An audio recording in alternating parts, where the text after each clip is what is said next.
नमस्कार, मी पंजाब डॉक्टर 19 आणि 20 दरम्यान आणखीन 3 दिवस राज्यात जोरदार पाऊस पडणार आहे. लातूर जिल्हा, धाराशिव जिल्हा, बीड जिल्हा, सातारा सांगली, कोल्हापूर, सोलापूर, कुडाळ सगळीकडे म्हणजे आता हे पाऊस सुरू होईल आणि पुण्याकडे देखील आज पाऊस सुरू होणार आहे म्हणून हे अंदाज लक्षात. त्याच्यानंतर आता हे पाऊस सांगायचं झालं तर राज्यात सगळीकडे सुरू आहे, पण तुम्हाला सांगतो जास्त आता कुठं पडेल. आता जास्त पडेल आज संभाजीनगर जिल्ह्यामध्ये, त्याच्यानंतर जळगाव जिल्ह्यामध्ये, नंदुरबार जिल्ह्यामध्ये, धुळे जिल्ह्यामध्ये, नाशिककडे खूप पडणार आहे. त्याच्यानंतर नांदेड, हिंगोलीकडे देखील आज म्हणजे आता सध्या पाऊस आणि रात्री पडलेला देखील असं म्हणून हे लक्षात येतं. पण राज्यात सांगायचं झालं तर आणखीन 3 दिवस पावसाचेच म्हणून हे अंदाज लक्षात येतं. आजचा मात्र जरा जोराचा पाऊस पडणार आहे, रात्री आणखीन याची स्पीड वाढणार आहे म्हणून हे लक्षात येतं. दुपारनंतर एकदा पाऊस आणखीन परत काय होईल, थोडं एकदा ऊन पडेल आणि पुन्हा रात्रीच्या परत पावसाचं आगमन होईल म्हणून हे अंदाज लक्षात येतं.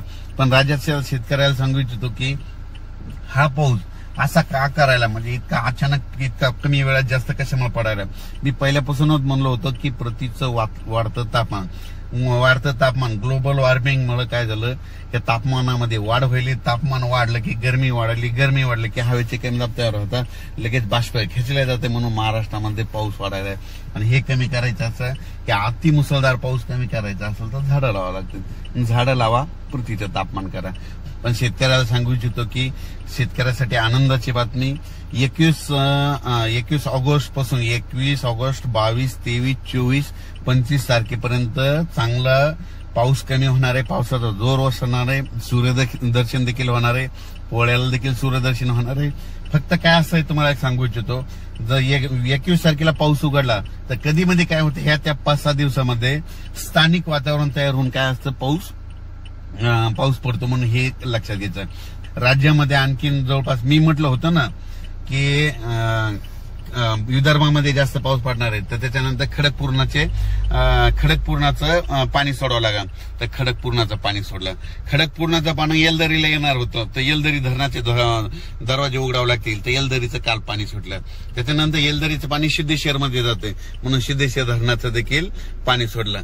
जायकवाडीचं देखील आता काय होणार आहे, समजा उद्याचा पाऊस म्हणजे आज 18चा पाऊस तुम्हाला सांगतो. 18 ऑगस्ट, 19, 20 नाशिक जिल्हा, धुळे जिल्हा, नंदुरबार जिल्हा, इगतपुरी, मुंबई म्हणजे ह्या 3 दिवसाचा, जळगाव, पुन्हा चाळीसगाव, यावल, रावेर म्हणजे सांगायचं झालं तर भुसावळ, हे सगळीकडे म्हणजे जळगाव जिल्ह्यामध्ये संपूर्ण तालुक्यामध्ये. मी म्हटलं होतं ना शेतकऱ्यांना फक्त थांबा, तुमची पाण्याची टेबल ह्या 22 तारखेपर्यंत तुमच्या इकडे तुडूंब भरून जातील. तुमच्या जळगाव जिल्हा झाला, नंदुरबार झालं, धुळे जिल्हा झालं, 450 ते 500 मिलीमीटर ह्या 8 दिवसामध्ये पाऊस पडेल असं मी सांगितलं होतं. तर मागच्या याच्यात झाला होता 178 मिलीमीटर पाऊस पडला होता. तर